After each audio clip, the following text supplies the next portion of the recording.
Tudo começou com o cheiro. Não era perfume comum, mas uma mistura de sândalo antigo e o odor metálico que precede a neve. Conheci Helena em uma galeria de arte decadente, onde as luzes piscavam como se o prédio estivesse morrendo. Ela não olhava para os quadros, ela olhava para as pessoas, ou melhor, através delas. Quando seus olhos encontraram os meus, senti uma fisgada na base do crânio, um comando silencioso que meus pés obedeceram antes que meu cérebro pudesse protestar. Ela me convidou para seu apartamento, um refúgio de sombras no último andar de um edifício sem nome. O corredor estava úmido, as paredes forradas com um papel de parede carmesim que parecia pulsar. Entre, ela disse, sua voz como o estalar de um galho seco no inverno. Eu não sabia, mas naquele momento, ao cruzar o batente da porta, eu estava deixando minha humanidade para trás. O apartamento era um santuário de texturas. Tapetes de seda sobrepostos, cortinas de veludo pesado que bloqueavam qualquer resquício de luz solar, e móveis de madeira negra esculpidos com formas angustiantes. Helena se movia com uma graça predatória. Ela não me ofereceu bebida ou conversa trivial. Em vez disso, apontou para um banquinho de madeira no centro da sala. Ajoelhe-se, ela comandou. O tom não era de brincadeira, era uma verdade absoluta, como a gravidade. Eu obedeci. A madeira fria machucava meus joelhos, mas o desconforto era eclipsado pela antecipação doentia que subia pela minha espinha. Ela desapareceu em um quarto adjacente, deixando-me sozinho com o silêncio opressor daquela sala. O relógio de carvalho na parede não marcava as horas, o ponteiro apenas tremia, preso em um segundo eterno. Eu podia ouvir meu próprio coração batendo, um tambor frenético implorando por uma fuga que eu já não desejava. Quando ela retornou, a atmosfera da sala mudou drasticamente, tornando-se carregada e elétrica. Helena estava envolta em uma pele de animal vasta, escura e brilhante, que parecia absorver a pouca luz que restava. O contraste entre a brancura fantasmagórica de sua pele e o negro profundo do pelo era hipnótico.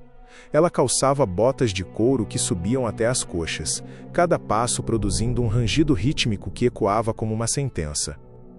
Nas mãos, carregava um chicote de tiras curtas, as pontas adornadas com minúsculas esferas de prata. Ela circulou meu corpo ajoelhado, o roçar da pele de seu casaco contra meu rosto era suave e aterrorizante ao mesmo tempo. Você quer me servir? Ela sussurrou no meu ouvido. Senti seu hálito gelado, um contraste violento com o calor que emanava do meu próprio pavor. Antes que eu pudesse responder, o primeiro estalo do couro cortou o ar pesado. A dor não era o que eu esperava. Não era um choque bruto, mas uma faísca elétrica que despertava nervos que eu nem sabia que possuía. Cada golpe era calculado, uma batida rítmica que seguia uma canção invisível que apenas ela ouvia. Severin, ela me chamou. Não era meu nome, mas eu o aceitei sem questionar. Eu era quem ela quisesse que eu fosse. Ela se sentou em uma poltrona de veludo, a pele de animal derramando-se ao seu redor como um trono de sombras. Seus olhos eram vidrados, desprovidos de qualquer calor humano, como se ela fosse uma estátua de mármore trazida à vida por um ritual proibido. Ela me obrigou a beijar o couro de suas botas, o gosto de graxa e poeira misturando-se à minha própria submissão. Eu estava perdendo a noção de quem eu era, tornando-me apenas um objeto naquela sala de horrores estéticos. O tempo tornou-se uma névoa espessa. Eu não sabia se estava naquela sala há horas ou dias. Helena não me permitia dormir, nem me alimentava com nada além de água gelada servida em uma tigela de prata no chão. A música começou então, um zumbido constante, uma nota única e dissonante que parecia emanar das próprias paredes. Ela começou a ler para mim passagens de livros antigos sobre martírio e beleza, sua voz misturando-se ao zumbido até que eu não conseguisse distinguir as palavras dos pensamentos. O cheiro de sândalo tornou-se sufocante, quase sólido. Eu olhava para as mãos dela, as unhas pintadas de um preto fosco, e via o chicote como uma extensão natural de seu braço. A pele de seu casaco agora parecia estar viva, os pelos se arrepiando quando ela passava por mim, como se o animal que um dia foi, estivesse despertando em sua presença. A transformação psicológica foi a parte mais visceral. Comecei a ver o mundo exterior, através das frestas das cortinas, como um sonho distante e irrelevante. As pessoas lá fora eram sombras sem propósito, enquanto eu, ali, na dor e no veludo, sentia uma clareza cortante. Helena começou a me marcar. Não com fogo, mas com pequenas incisões feitas com uma lâmina de obsidiana, desenhando padrões geométricos nos meus ombros que combinavam com as rendas de seu vestido por baixo do casaco. A beleza exige o apagamento do eu, ela dizia, enquanto limpava o sangue com um lenço de seda. Eu sentia que minha alma estava sendo drenada, substituída por uma frieza que espelhava a dela. Eu não era mais um homem, eu era um acessório, uma peça de decoração viva destinada a sofrer para que a estética daquele quarto permanecesse perfeita e imutável sob seu comando. Certa noite, ouvi passos no corredor. Não eram os passos de Helena. Eram pesados, acompanhados pelo tilintar de correntes. Um homem entrou na sala, alto, com o rosto coberto por uma máscara de couro cru. Ele se ajoelhou diante dela, ignorando minha presença como se eu fosse um móvel velho. Helena o saudou com um beijo frio na testa e entregou-lhe o chicote. Percebi então que eu não era o único, nem seria o último. Havia uma linhagem de homens quebrados que serviam àquela divindade de peles.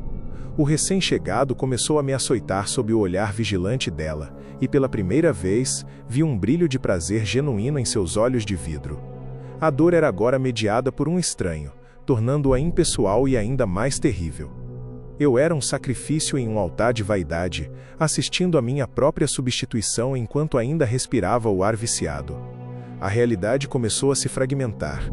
Eu via rostos nas dobras das cortinas de veludo, bocas silenciosas que gritavam avisos que eu não podia entender.